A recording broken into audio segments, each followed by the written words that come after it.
Sebelum lanjut nonton video ini, jika kalian suka dengan channel Pegawai Jalanan, silahkan kalian support kami dengan cara subscribe dan klik tanda loncengnya. Silahkan gunakan headset Anda untuk mendapatkan kualitas suara yang jernih. Selamat menonton.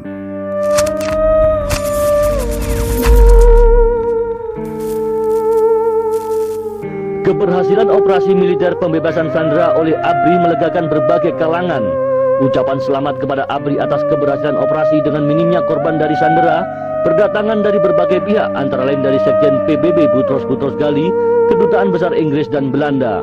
Kisah yang akan diceritakan dalam video ini merupakan kisah yang mungkin jarang diketahui oleh publik tentang bagaimana Prabowo Subianto diusir dari keluarga cendana akibat kondisi politik yang tidak menentu. Prabowo Subianto mempunyai posisi yang sama-sama tidak menguntungkan. Dari kaum reformis menganggap Prabowo adalah perpanjangan tangan Soeharto, tapi bagi Soeharto dan keluarga cendana sendiri, Prabowo dianggap sebagai pengkhianat. Bahkan dia harus merelakan rumah tangganya hancur akibat situasi politik saat itu. Kisah ini kami ambil langsung dari sebuah buku karya Femi Adi Supeno yang berjudul Prabowo dari Cijantung Bergerak ke Istana, cetakan tahun 2009. Bagi yang tidak suka membaca, mungkin inilah media terbaik untuk mengetahui sepenggal kisah tersebut. Tapi akan lebih baik lagi jika kita membaca sampai tamat bukunya.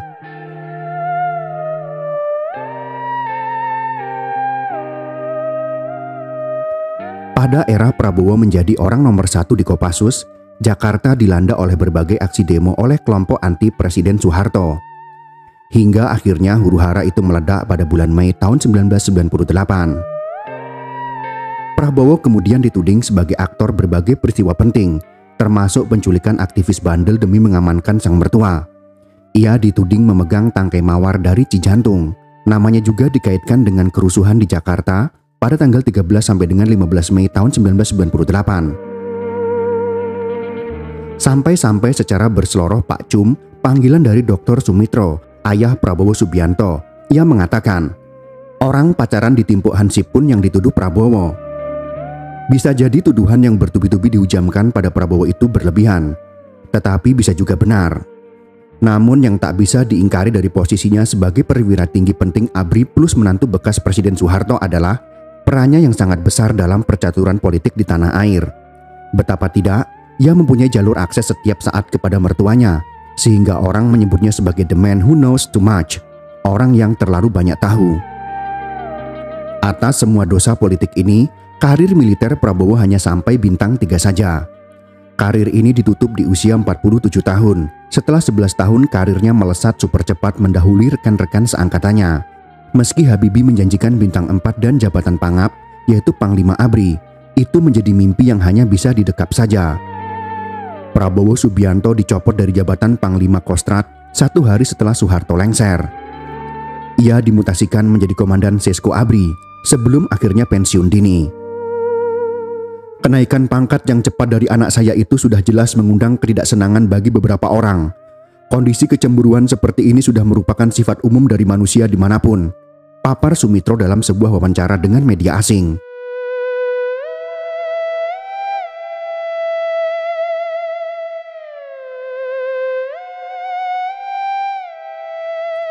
Konon pencopotan Prabowo oleh Wiranto karena Prabowo dianggap semakin berbahaya bagi keutuhan ABRI. Yang menarik, Wiranto mengambil langkah ini setelah mendapatkan persetujuan dari mantan Presiden Soeharto. Ada yang mengatakan bahwa ini menunjukkan Soeharto masih mempunyai kendali di kalangan ABRI, khususnya melalui Wiranto. Soeharto agaknya bisa membaca ketidaksesuaian menantunya dengan Wiranto. Sudah sejak lama Wiranto dan Prabowo dalam tanda petik bermusuhan. Antara kami tidak ada kesesuaian, kami tidak pernah bertugas di bagian yang sama. Kami berasal dari latar belakang yang berbeda, ujar Prabowo. Wiranto dibesarkan di suasana tradisional daerah Jawa Tengah. Prabowo dibesarkan di luar negeri di kota-kota Eropa dan Asia. Saat Prabowo bertugas di lapangan dan pertempuran, Wiranto menghabiskan waktunya dalam pekerjaan-pekerjaan staf dan komando daerah. Setelah menjadi ajudan Soeharto selama 4 tahun, Wiranto naik dengan cepat dari Pangdam Jaya menjadi Panglima Kostrad. Pada tahun 1997, ia menjadi KSAD. Pada bulan Maret tahun 1998, Soeharto menjadikannya Panglima ABRI dan Menteri Pertahanan. Soal pencopotan Prabowo, tidak jelas mengapa Soeharto dengan mudah menyetujui tindakan Wiranto. Bisa jadi Soeharto menganggap Prabowo tidak dapat diandalkan untuk mempertahankan keselamatan diri dan keluarga Cendana setelah ia tidak lagi menjadi kepala negara. Tuduhan ini bisa terbaca dari amukan keluarga Cendana pada Prabowo. Dalam buku Prabowo dari Cijantung Bergerak ke Istana, dituliskan kisah amukan keluarga Cendana kepada Prabowo. Beginilah ceritanya. Usai Soeharto lengser, konon keluarga Cendana marah besar kepada Prabowo. "Kamu kemana saja dan mengapa membiarkan mahasiswa menduduki gedung DPR atau MPR?" kata Siti Herdianti Rukmana atau yang dikenal dengan Mbak Tutut dan Siti Hutami Endang Adiningsih atau yang dikenal dengan Mimi memarahi Prabowo. Prabowo dengan sengit balik bertanya, apakah ia harus menembaki para mahasiswa itu? Disinilah benang merah pergesekan antara Prabowo dan Wiranto itu bisa ditarik. Wiranto melihat peluang untuk menghempaskan Prabowo. Kabarnya Wiranto mengeluh kepada Soeharto mengenai pergerakan Prabowo. Prabowo pun langsung segera dilepaskan dari pasukan. Soeharto menginstruksikan agar copot saja Prabowo dari Kostrad, katanya. Wiranto tak serta-merta mencopot Prabowo. Ia bertanya pada Soeharto, apa Prabowo harus dilempar ke teritorial ke Irian Jaya atau entah kemana? Soeharto sontak menjawab, seraya mencibir keluarga Sumitro. "Nggak usah, kasih saja pendidikan, bukankah keluarganya intelektual?" Cerita lain di balik pencopotan Prabowo adalah lantaran Prabowo mempunyai banyak sekali musuh di lapisan Panglima Tinggi ABRI, di markas besar dan di Kodam-Kodam. Lebih-lebih yang menjadi musuh dalam selimut adalah Wiranto, lantaran karir Prabowo yang menanjak dengan sangat pesat. Bersama kelompoknya, niscaya Wiranto dalam posisi terus mengintai, dan bahkan mungkin sebagai pihak yang berusaha mengambil inisiatif. Dalam sebuah wawancara, Sumitro menegaskan bahwa ide untuk melepaskan Prabowo itu datang dari Wiranto. "Kita tahu Wiranto dan Prabowo seperti ini," sambil mengadu kedua kepalan tangan. Prabowo bilang, "Waduh, orang yang saya bela kok melepaskan saya dari pasukan begitu saja," papar Sumitro. Ketidakharmonisan Prabowo dan Wiranto ini memang bukan rahasia lagi. Meskipun sudah agak lama didesas-desuskan dan kerap dibantah, tetapi akhirnya muncul juga keluar, yaitu pencopotan Prabowo oleh Wiranto. Bahkan beberapa cerita tentang alasan yang dipakai Wiranto untuk menggeser Prabowo adalah Prabowo dituduh sebagai orang yang di belakang layar penembakan mahasiswa Universitas Trisakti, juga dalam pembakaran gedung-gedung di Jakarta. Motif Prabowo dalam melakukan kegiatan siluman atau undercover itu, kata seorang analis, adalah untuk mendiskreditkan Wiranto, sehingga Panglima ABRI itu bisa dianggap tidak becus mengamankan kota-kota dari penjarahan dan pembakaran. Sumitro sendiri sudah mulai membaca ketidakberesan tindakan Wiranto pada masa kritis bulan Mei. Pada tanggal 14 Mei itu, Jakarta mengalami kekosongan perwira tinggi ABRI karena Wiranto ngotot untuk memberangkatkan semua jenderal penting ke Malang guna menghadiri upacara peralihan pasukan pemukul reaksi cepat atau PPRC dari Divisi 1 ke Divisi 2. Padahal sudah ada info bahwa akan ada kerusuhan dan Prabowo sudah pula mengingatkan untuk menunda acara itu. Mengenai hal lain, Sumitro menilai sikap Wiranto sangatlah janggal dan menduga keras tersembunyi maksud-maksud terselubung mengapa ia mengungsikan para pimpinan pasukan keluar Jakarta. Sedangkan isu-isu yang menyerang Prabowo bagi Sumitro adalah propaganda hitam yang dijalankan para pembenci anaknya itu. Dalam bukunya yang berjudul Bersaksi di Tengah Badai, Wiranto menampik tudingan-tudingan tersebut. Ia mengatakan tidak pernah berpikir untuk mengganjal laju karir Prabowo. Karena itu ketika Dewan Kepangkatan dan Karir bersidang dan mengusulkan Pak Prabowo menjadi Pangkostrat, saya setuju, paparnya. Kemudian lanjutnya mengenai pemecatan terhadap Prabowo, bukan dikarenakan rivalitas yang diisukan itu.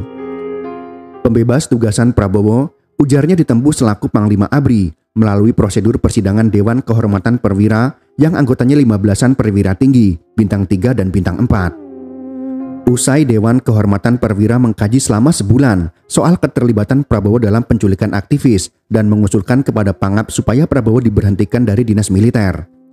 Saya paham Dewan ini sudah bersidang dengan susah payah selama sebulan dan orang-orangnya telah berpengalaman. Maka saya ACC atau setujui, jelas Wiranto.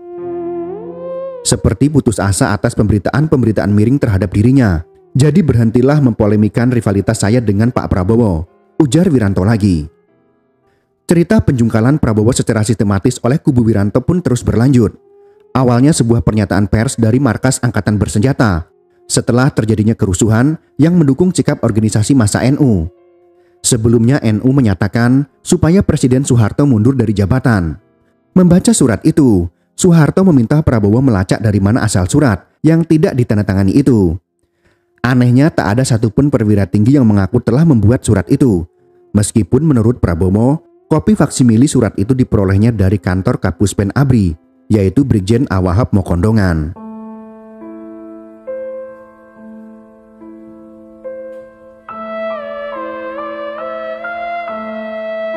Belakangan setelah Soeharto mundur, keluarga Cendana justru menyalahkan Prabowo.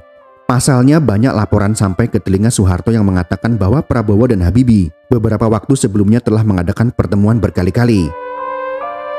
Ada juga laporan bahwa Prabowo melakukan pertemuan pada tanggal 14 Mei dengan Adnan Buyung Nasution dan sejumlah tokoh lainnya.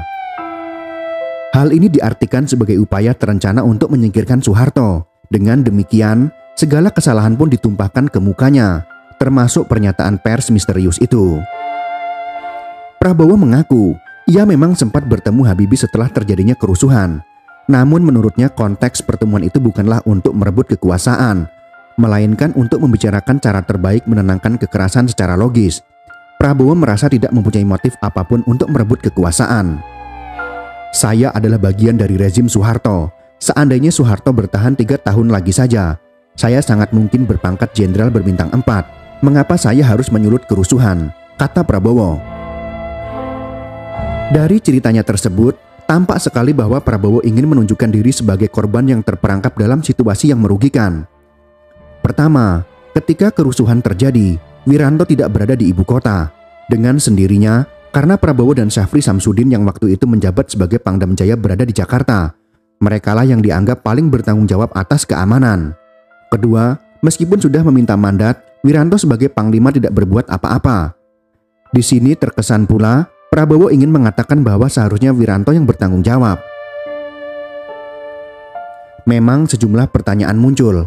Mengapa Wiranto bersikeras membawa sejumlah perwira tinggi pada tanggal 14 Mei tahun 1998? Siapa yang bertanggung jawab atas pembuatan pernyataan pers militer tentang Soeharto? Lalu mengapa Panglima TNI membiarkan mahasiswa terus berada di gedung DPR MPR sampai Soeharto jatuh? Prabowo tak langsung menjawabnya. Saya harus adil pada Wiranto. Ia memang menginginkan reformasi, namun ia juga punya ambisi-ambisi politik, ujarnya diplomatis. Serangkaian tudingan telah menutup karir Prabowo sebagai Pangkostrat. Jabatan Pangkostrat kemudian diserah terimakan dari Prabowo kepada pejabat baru, yaitu Maijen TNI Joni Lumintang. Prabowo selanjutnya memegang jabatan sebagai Komandan Sekolah Staf Komando ABRI, menggantikan Letnan Jenderal TNI Ari J. Kumat. Tidak seperti biasanya dalam acara serah terima jabatan Pangkostrat, upacara militer saat itu berlangsung sangat sederhana dan tertutup, tanpa kehadiran wartawan. Sebelumnya Prabowo merasa diperlakukan tidak adil kala dipaksa menyerahkan jabatan sebagai Pangkostrat. Saya tak sempat membuat memorandum serah terima jabatan. Istri saya ketua Persid pun tak sempat serah terima. Setahu saya dalam sejarah ABRI, belum pernah ada perwira tinggi dipermalukan oleh institusinya seperti yang saya alami, kata Prabowo. Soal pemecatan ini, Prabowo tak menuntut pada institusinya. Di satu sisi ia tak ingin mencemari institusi ABRI, khususnya TNI Angkatan Darat. Di sisi lain, ia menghormati Soeharto sebagai Jenderal Bintang 5. Baginya ini adalah persoalan dilematis. Bagaimanapun dia kakek dari anak saya, walaupun dia kemudian membenci saya, ujar Prabowo.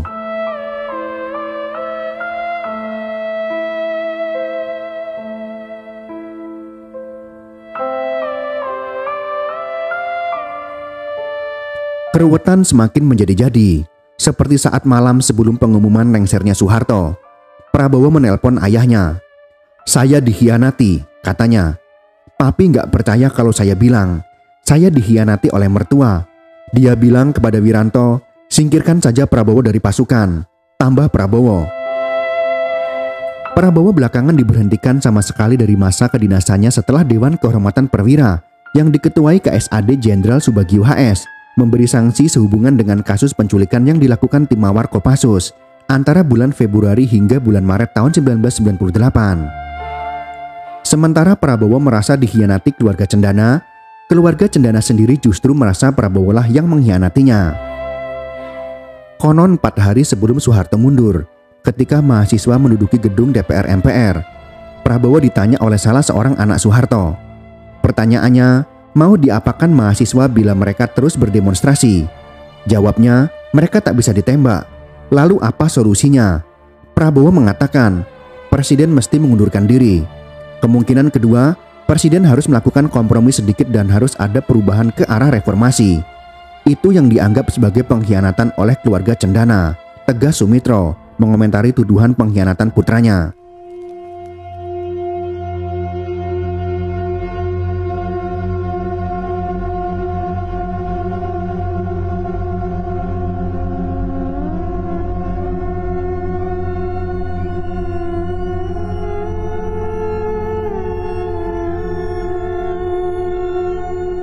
Pada tanggal 20 Mei tahun 1998, di luar kediaman Soeharto, Mayor Jenderal Kiflan Zain, bekas kepala staf Kostrad itu berada di kelompok Prabowo bersama sejumlah jenderal lain.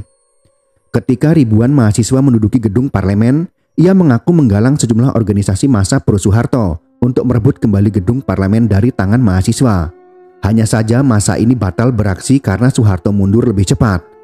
Menurut pengakuan Kiflan, ia berusaha mati-matian mencegah demonstrasi yang digalang Amin Rais, ketua pengurus pusat Muhammadiyah, pada tanggal 20 Mei di kawasan Monas. Kemudian ia memerintahkan pasukannya membawa peluru tajam untuk menghadang massa. Saya sempat meminta Prabowo menemui Amin agar membatalkan niatnya. Jika tidak, dia bisa ditembak anak buah saya atau saya tangkap, ujar Kiflan yang membeberkan kisahnya pada majalah Tempo. Kiflan pula yang mengatur agar tank dan panser ditempatkan di pusat kota. Namun, aksi sejuta orang di Monas urung dilakukan. Sementara itu, nasib Soeharto sebagai presiden kian terdesak ke tubir jurang. Selepas maghrib di hari yang sama, Prabowo yang masih mengenakan pakaian tempur loreng menemui Habibie di Patra Kuningan. "Pak, kemungkinan besar Pak Tua akan turun," katanya. Habibie mengatakan siap menggantikan Soeharto. Dari Kuningan ia melanjutkan kendaraannya menuju Cendana. Prabowo mengira bakal mendapat pujian karena sudah menggagalkan demonstrasi. Nyatanya yang dia dapatkan adalah kejutan. Di ruang keluarga, Soeharto sedang duduk bersama Wiranto dan putra-putri Cendana. Ia dianggap pecundang di depan keluarga istrinya. Yang pertama berdiri adalah putri bungsu Soeharto, yaitu Mami. Mami melihat saya, kemudian menudingkan jarinya seinci dari hidung saya dan berkata, "Kamu pengkhianat, jangan injak kakimu di rumah saya lagi." Jadi saya keluar, saya menunggu, saya ingin masuk, saya katakan saya butuh penjelasan. Istri saya menangis. Setelah itu Prabowo pulang. Soeharto cenderung lebih percaya kepada Wiranto, bahkan menjelang kejatuhannya. Soeharto menggenggam 2 surat di tangan. Isinya instruksi pembentukan Komando Operasi Kewaspadaan dan Keselamatan Nasional. Satu surat dia sodorkan kepada Jenderal Wiranto, Panglima ABRI merangkap Menteri Pertahanan dan Keamanan. Satunya lagi dia ulurkan ke Subagio. Soeharto mewanti-wanti Wiranto saat surat berpindah tangan. "Mbok menawa mengko onok gunane. Siapa tahu kelak ada gunanya." Sumber jurnalis Tempo yang hadir di ruangan menirukan ucapan Soeharto dalam bahasa Jawa. Melalui surat itu, Wiranto dilimpahi wewenang sebagai Panglima Komandan Operasi Kewaspadaan dan Keselamatan Nasional. Kedudukan ini memberi dia kekuasaan hampir tak terbatas untuk menjaga ketertiban negara.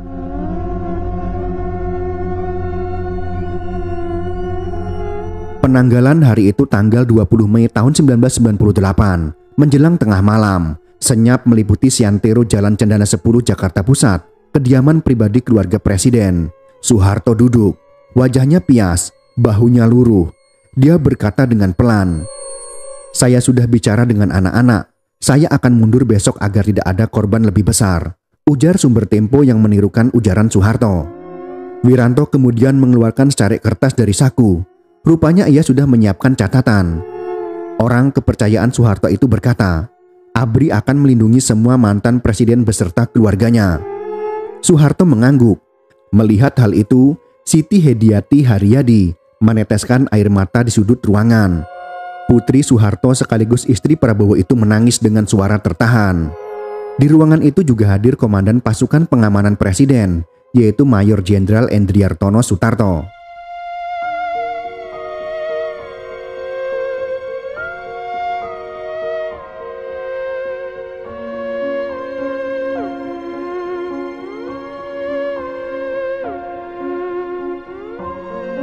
Semua pilar kekuasaan yang dia bangun sejak tanggal 12 Maret tahun 1967 runtuh. ABRI yang disangkanya akan berada di pihaknya untuk mendukungnya ternyata mangkir. Golongan karya kekuatan politik utama yang selama bertahun-tahun menopangnya telah berpaling. Tak hanya itu saja, 14 menteri meninggalkan dia. Mereka adalah Insinyur Akbar Tanjung, Insinyur Dr. Andes A.M. Hendro Priyono, Insinyur Ginanjar Kartasasmita, Insinyur Giri Suseno Hadi Harjono, Dr. Haryanto Danutirto, Profesor Dr. Insinyur Justika S. Baharsyah, Dr. Insinyur Kuntoro Mangku Subroto, Insinyur Rahmadi Bambang Sumandio, Profesor Dr. Insinyur Rahadi Rumelan, Subiakto Cakrawerdaya, Sunyoto Sastrowardoyo, Insinyur Sumahadi, Dr. Andes Theo L. Sambuaga, dan Tanri Abeng. Melalui Kolonel Sumarjono, mereka membuat sepucuk surat yang kemudian disebut-sebut sebagai Deklarasi Bapenas. Alinea pertama surat itu secara implisit meminta agar Soeharto mundur dari jabatannya. Perasaan ditinggalkan, terpukul, telah membuat Soeharto tidak mempunyai pilihan lain kecuali memutuskan untuk mundur. Soeharto benar-benar tidak menduga akan menerima surat seperti itu. Persoalannya, sehari sebelum surat itu tiba, ia masih berbicara dengan Ginanjar untuk menyusun kabinet reformasi.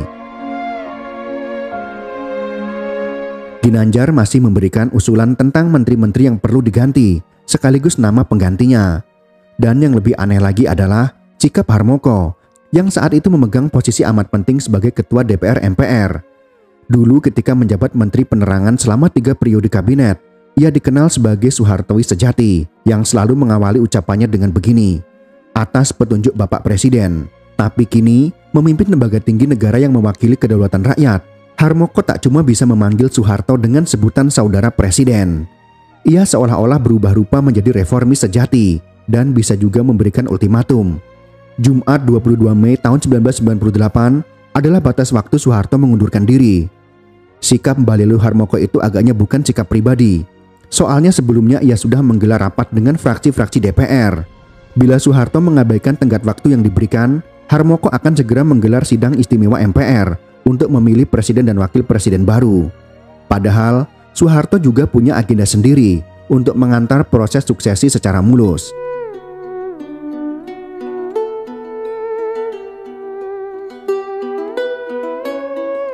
Pada hari Kamis lalu, ia membentuk komite reformasi yang ia pimpin sendiri.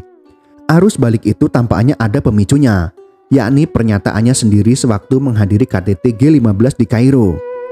Di depan masyarakat Indonesia di Mesir, Soeharto menyatakan, kalau memang rakyat tidak menghendaki dirinya sebagai presiden, maka ia siap mundur.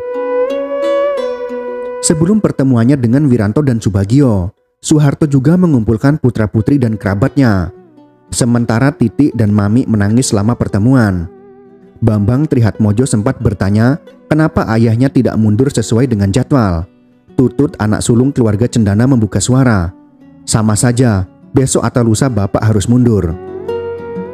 Jadwal yang dimaksudkan Bambang adalah skenario awal mundurnya Soeharto yang telah disampaikan mantan presiden itu kepada keluarganya, yakni mengumumkan pembentukan Komite Reformasi pada tanggal 21 Mei, merombak kabinet pada tanggal 22 Mei, dan lengser pada tanggal 23 Mei. Nyatanya pada pukul 23 waktu Indonesia Barat, Soeharto memerintahkan ajudan untuk memanggil Yusril Ihza Mahendra, Mensesnek Sadilah Mursyid, dan Panglima ABRI Jenderal TNI Wiranto. Soeharto sudah berbulat tekad menyerahkan kekuasaan kepada Wapres B.J. Habibie. Bahkan Wiranto sempat 3 kali bolak-balik cendana kantor Menhankam untuk menyikapi keputusan Soeharto. Wiranto perlu berbicara dengan para kepala staf angkatan mengenai sikap yang akan diputuskan ABRI dalam menanggapi keputusan Soeharto untuk mundur. Sejak beberapa waktu terakhir, saya mengikuti dengan cermat perkembangan situasi nasional kita, terutama aspirasi rakyat untuk mengadakan reformasi di segala bidang kehidupan berbangsa dan bernegara. Atas dasar pemahaman saya yang mendalam terhadap aspirasi tersebut, setelah mencapai kesepakatan dengan Wiranto, Soeharto kemudian memanggil Habibie. 20 menit sesudahnya, Yusril bertemu dengan Amin Rais. Dalam pertemuan itu, Yusril menyampaikan bahwa Soeharto bersedia mundur dari jabatannya. Yusril juga menginformasikan bahwa pengumumannya akan dilakukan Soeharto pada tanggal 21 Mei tahun 1998 pukul 9 waktu Indonesia Barat.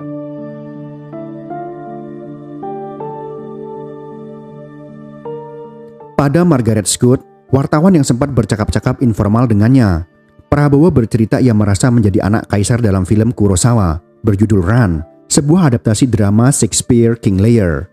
Dialah satu-satunya yang loyal tapi justru dianggap punya niat menjatuhkan presiden. Dosa-dosa Prabowo semakin dilegitimasi dengan terbentuknya Tim Gabungan Pencari Fakta atau TGPF untuk menginvestigasi terjadinya kerusuhan Mei tahun 1998. Dalam laporannya, TPGF menyimpulkan peristiwa penculikan para aktivis HAM berhubungan erat dengan kerusuhan Mei tahun 1998, hal yang menurut Prabowo lebih merupakan opini ketimbang fakta. Munir, ketua Kontras pun mengakui ada perbedaan mendasar antara peristiwa penculikan aktivis dengan kerusuhan Mei. Katanya, peristiwa Mei merupakan gerakan dari elit untuk perubahan politik, sementara konspirasi untuk peristiwa penculikan merupakan mempertahankan kekuasaan. Lantaran nama Prabowo diseret-seret dalam penyelidikan tersebut, media dalam dan luar negeri pun mulai menghubungkan namanya dengan kata-kata seperti dalang, kejam dan liar, fanatik yang haus kekuasaan.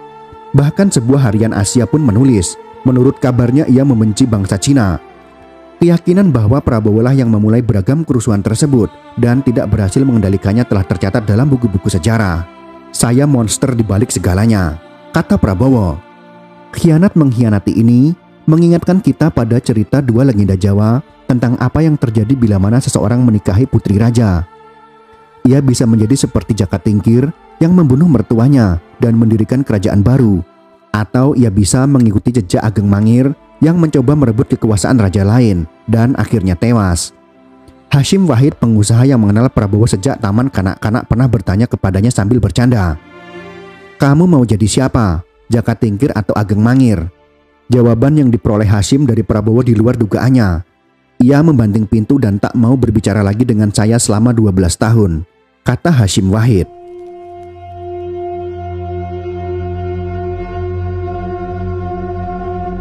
Hubungan menantu dan mertua nyatanya tak selamanya baik-baik saja.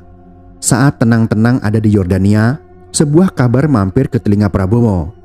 Soeharto sakit pada pertengahan tahun 1999. Juru bicara Prabowo saat itu, yaitu Sumargono, yang juga ketua Partai Bulan Bintang, menegaskan bahwa konflik antara Prabowo dan mertuanya sudah sangat serius. Karena itu kemungkinan Prabowo datang untuk menjenguk Soeharto yang sedang terbaring di RS Pertamina Jakarta sangat kecil. Bahkan bisa dipastikan jika Soeharto meninggal dunia, Prabowo tidak akan datang.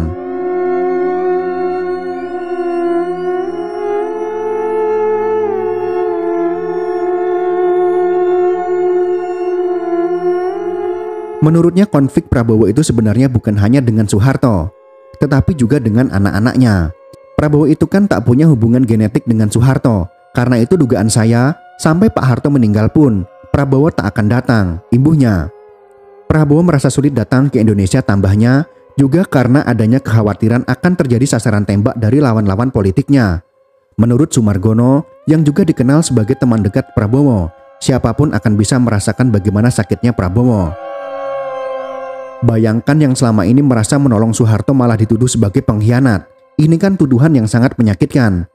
Padahal apa yang dilakukannya selama ini untuk menyelamatkan Soeharto, tegas Sumargono lagi. Sebuah sumber pernah mengungkapkan, sesaat setelah terjadinya kerusuhan 14 Mei tahun 1998, keluarga Cendana mengadakan rapat. Dalam pertemuan itu, Prabowo diusir keluar oleh salah seorang anak Soeharto dan dituding sebagai pengkhianat. Tudingan itu jelas membuat Prabowo sakit hati. Namun menurut Sumargono, selain berbagai tudingan itu, Prabowo juga sulit untuk datang ke Indonesia karena adanya kekhawatiran akan menjadi sasaran tembak dari lawan-lawan politiknya. Sumargono bilang, yang lebih mengerikan bukan hanya ancaman fitnah, tapi juga ancaman fisik. Jadi terlalu besar resikonya kalau Prabowo datang ke Indonesia. Karena itu daripada membuat masalah, lebih baik Prabowo tenang-tenang saja di luar negeri, tanda Sumargono. Tapi bukan Prabowo dan Soeharto saja yang menjadi kian tidak harmonis. Keluarga Cendana sudah mulai terlihat berantakan sejak kematian Ibu Tien Soeharto pada tanggal 28 April tahun 1996. Saat itu kalangan istana menyebut Ibu Tien meninggal dunia akibat serangan jantung. Hanya saja, publik lebih mempercayai kematian Ibu Tien masih diliputi misteri yang ditutup rapat-rapat. Apalagi banyak orang Jawa percaya bahwa hoki Soeharto ada pada Ibu Tien. Sejarawan Ong Hok Ham pada tahun 2001 pernah bilang, ketika Soeharto naik atau berkuasa, orang percaya bahwa istrinya memiliki wahyu dan siapapun yang bersatu bersamanya akan mendapatkan wahyu. Setelah kematiannya, orang mulai berpikir wahyu telah hilang. Bisa jadi kepercayaan itu ada benarnya. Belum genap 2 tahun Ibu Tien meninggal, Soeharto lengser pada tanggal 21 Mei tahun 1998. Itulah sekelumit cerita tentang kisah Prabowo diusir keluarga cendana dan lengsernya Soeharto dari kekuasaan Presiden Republik Indonesia. Mungkin ada sumber lain yang bisa dijadikan bahan bacaan bagi teman-teman semuanya. Yang jelas, kisah atau cerita ini akan tetap menghiasi catatan sejarah di Indonesia. Jika kalian suka dengan video ini, silakan berikan jempol ke atas. Dan jika kalian menganggap video ini bermanfaat, maka bagikanlah untuk teman-teman Anda yang lain. Terima kasih sudah menonton.